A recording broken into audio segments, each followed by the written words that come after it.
The current era of Sony's lineup of franchises on PlayStation consoles can be traced back to the PlayStation 3, where the Uncharted games and The Last of Us truly showed off dedication for immersive storytelling and realistic visuals. These two franchises are what people associate with the PlayStation brand today, but even before that, during the 90s and early 2000s, Naughty Dog was behind two of the PlayStation's biggest games as well, those games being Crash Bandicoot and Jak and Daxter, which both went off to have multiple sequels and spin-offs.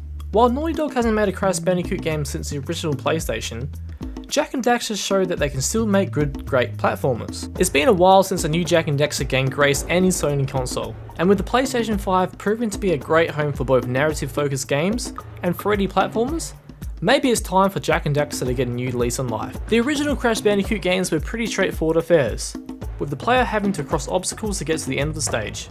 Jak and Daxter, while keeping most of its predecessors' platforming prowess, took a page out of Super Mario 64 instead, which meant that it was more of a collectathon, with players having to collect power cells to proceed further into the game. The first game presented a much more typical story, where Jak is looking for a way to cure Daxter after he was transformed into a weasel-like creature. Jak 2 is where the series truly kicked up a notch, while having the duo go from a tropical island home to a gritty cyberpunk city. This is where the third-person shooting mechanics came from Grand Theft Auto style carjacking, and Jak's dark form were introduced. From there, it was clear that the Jak and Daxter games were heading to more mature territory. With Jak 3 following the trends that Jak 2 laid out, it was a way for Naughty Dog to keep up the demands of the gaming at the time, and in many ways, it paid off. These games were also a great way for Naughty Dog team to show off their talent for creating truly immersive worlds for players to explore. This sort of world building wasn't possible with Crash Bandicoot, so it was great to see the dev team's imagination go wild. What Jak and Daxter presented was a sci-fi fantasy world, inspired by Star Wars where magic and science fiction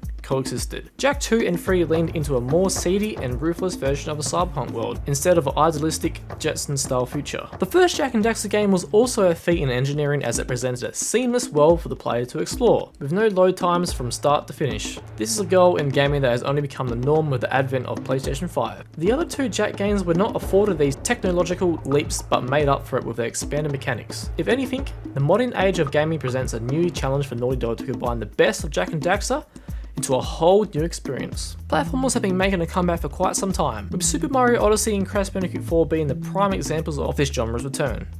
Jak and Daxter owe their legacy to these two gaming giants, and should return for the PlayStation 5. Jak and Daxter counterparts at the time, namely Ratchet & Clank and Sly Cooper, have made some modern comebacks, with the former having their own full-fledged PlayStation 5 game, and the latter making a return on PlayStation 4. The last we've seen of Jak and Daxter was the spin-off racing game called Jak X, a solo Daxter game for the PlayStation Portable, and the oft-forgotten 2009 sequel, Jak and Daxter: The Lost Frontier, which came a little too late for both the PlayStation 2 and PSP. A new PlayStation 5 Jak game could present the mature stories that Naughty Dog are known for with The Last of Us and Uncharted, while honing in on their open world gameplay that it was known for, just updated for a modern age. With the PlayStation 5's hardware prowess and all that Naughty Dog has done for gaming, it is now the perfect time to reintroduce one of gaming's most infamous duo and thrust them back into the spotlight.